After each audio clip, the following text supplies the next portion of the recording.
Assalamualaikum. My name is Malaika Ahmed. I live in Rawalpindi. Today I am here to discuss a very fascinating topic with you, which is about a carnivorous plant, जिसको हम कहते हैं गोश्तखोर पौधे, animal eating plants.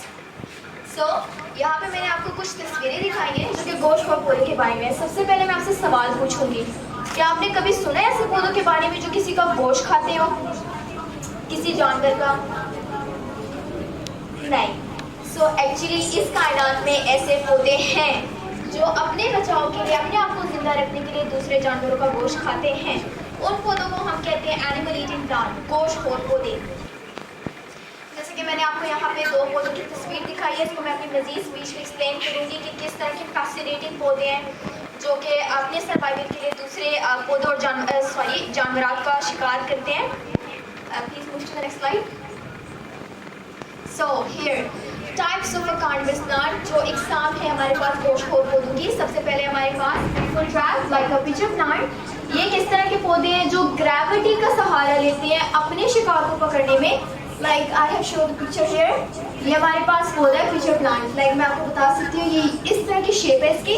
ये gravity की मदद से अपने प्रे को खींचता है नीचे की तरफ, और इसके अंदर डाइजेस्टिव फ्लूइड होता है जिसकी वजह से वो जो प्रे होता है वो ब्रेक डाउन हो जाता है, और जो उसको ज़रूरत होती है उस एनिमल्स की अपने प्रे की, ये उससे वो ले लेता है.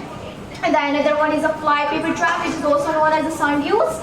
तो sundews कुदरती तौर पर स्टिकी सब्सटेंस होता है. इसमें जब भी कोई ऑर्गेनिज्म इस पर या जो भी इसका प्रे है उस पर आकर बैठता है, इसकी स्टिकी नेचर की वजह से वो दोबारा उठ नहीं पाता.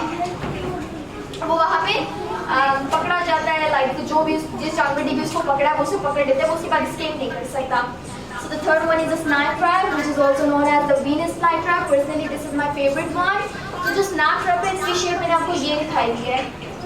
तो ये जो मैंने आपको पौधा दिखाया है, इसमें जब भी कोई प्रे, जब भी कोई ऑर्गेनिज्म आता है, ये लाइक मैं आपको बताऊं, ये इतना क्लेवर है कि अगर कोई वेल का ड्रॉप इस पर आकर गिरेगा तो ये क्लोज नहीं होगा जब तक इस पर इसे फील ना हो कि इसके कोई काम की चीज़ आई है. जब इसको फील हुआ कि इस पे कोई भी प्रे आया तो ये जो भी इसका प्रे है उसको ब्रेक डाउन करते हैं, और बैक्टीरिया भेजेंगे उसको ब्रेक डाउन करने के लिए. And fourth one is a bladder trap. अब मैंने आपको बताया कि जो वैक्यूम है, जिस तरह के वैक्यूम हर तरह की गंदगी को अपनी तरफ ले आता है, इसी तरह ब्लेडर ट्रैप वैक्यूम क्रिएट करते हैं अपने प्रे को पकड़ने में. Please move to the next slide. So जो अगला हमारे पास कि ये जो गोश्तखोर पौधे हैं, ये कौन से प्रिंसिपल पे अपने जानवर को या अपने प्रे को पकड़ते हैं, तो ये हम ऑलरेडी डिस्कस कर चुके हैं. अब मेरा दोबारा सवाल है आप लोगों से, आप लोग मुझे बता सकते हैं भाई ये लोग आम पौधों की तरह क्यों नहीं है, क्यों इन्हें किसी का शिकार करना पड़ता है, क्यों ये फोटोसिंथेसिस के जरिए अपना खुराक खुद नहीं बना सकते.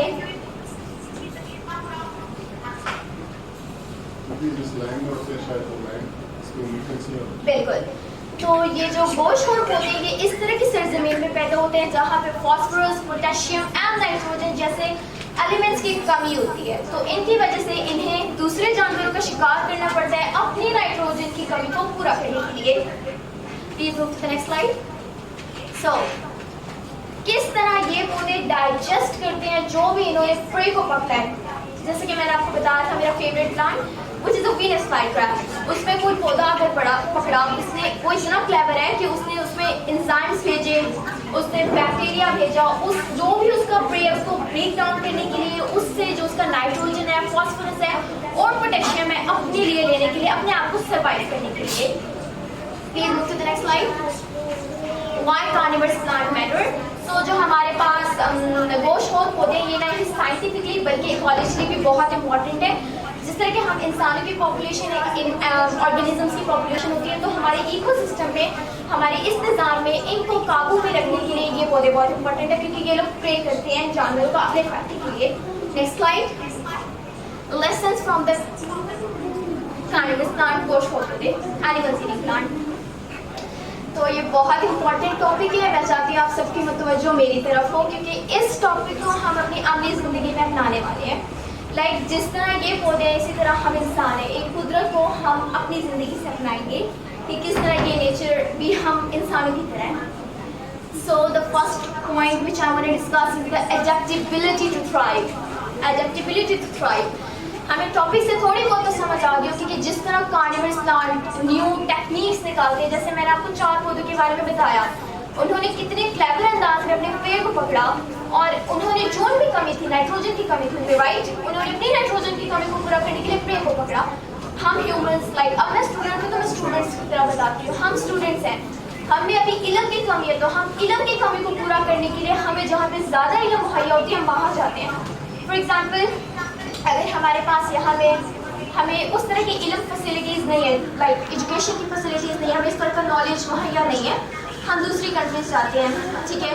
देखिए ये कोई छोटी बात नहीं है कि हम दूसरी कंट्री जा रहे हैं, अपने मुल्क को छोड़ के, जहाँ की हम जुबान जानते हैं, हम वहाँ का कल्चर जानते हैं, हमें लोगों के बारे में पता है, हमारे सपोर्टर है, हमारी फैमिली है, उन सबको छोड़ के ऐसी कंट्री में जा रहे हैं जहाँ हमारा कोई सपोर्टर नहीं है, हम अकेले हैं एंड हमें सिर्फ एक इल्म चाहिए जिसका कि इन पौधों को नाइट्रोजन चाहिए। So that's the first point.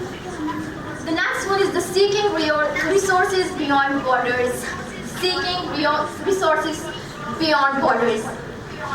Topic से ही हमें समझ आ रहा है कि जिस तरह ये पौधे एक्स्ट्रा न्यूट्रिएंट्स के लिए प्रे करते हैं अपने आप को जिंदा रखने के लिए, हम स्टूडेंट्स भी इसी तरह मज़ीद इल्म के लिए दूसरी कंट्रीज जाते हैं या जहाँ हमें इल्म ज़्यादा मिलता है, जहाँ हमें ज़्यादा फ़ायदा मिलता है, राइट।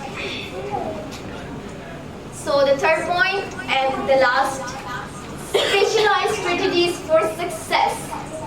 मैं एक स्टूडेंट हूँ, मैं आप लोगों को टॉपर और एक एवरेज बच्चे की एग्जांपल देने वाली हूँ, देन मैं आपको कुदरत की तरफ लेकर आऊँगी कि किस तरह ये प्लांट्स भी हमारी लाइफ से रिलेटेड हैं। अब एक टॉपर और एक एवरेज में क्या फ़र्क है? टॉपर स्ट्रेटजीज अपनाते हैं, ऑफ कोर्स उन्हें पता है इस पेपर में द बेस्ट क्वेश्चन उन्हें ये आता है, और अगर उन्हें पता है ये कोई न्यूमेरिकल है, फिजिक्स में ये न्यूमेरिकल है, ये एक सिंपल क्वेश्चन है, राइट, तो वो न्यूमेरिकल को चुनते हैं जो उन्हें द बेस्ट आता है। ये उनकी स्ट्रेटजी है टॉपर बनने के लिए, राइट, एज जो सोच होती है एक एवरेज बच्चे के मुकाबले में। इसी तरह एक एवरेज स्टूडेंट होता है, उसने क्या करना, सीधे में किताब उठा के हो गया। इसी तरह ये पौधे होते हैं, ये लोग स्पेशल ट्रिक्स अपनाते हैं, जैसे कि मैंने आपको बताया था कि जो मेरे पास वीनस फ्लाईट्रैप है वो रेन ड्रॉप पे क्लोज नहीं होगा जब तक कि उसके पास कोई प्रे ना आ जाए। उसे लगा कि प्रे पकड़ा गया, वो उसको ब्रेक डाउन करेगा, अपने बैक्टीरिया भेजेगा, एंजाइम्स भेजेगा, उसको ब्रेक डाउन करके नाइट्रोजन दे देगा। तो ये लोग खास तरह की स्ट्रेटजीज अपनाते हैं जो भी इनके फायदे होते हैं उनके लिए। Thank you so much. I hope you enjoyed this topic with me.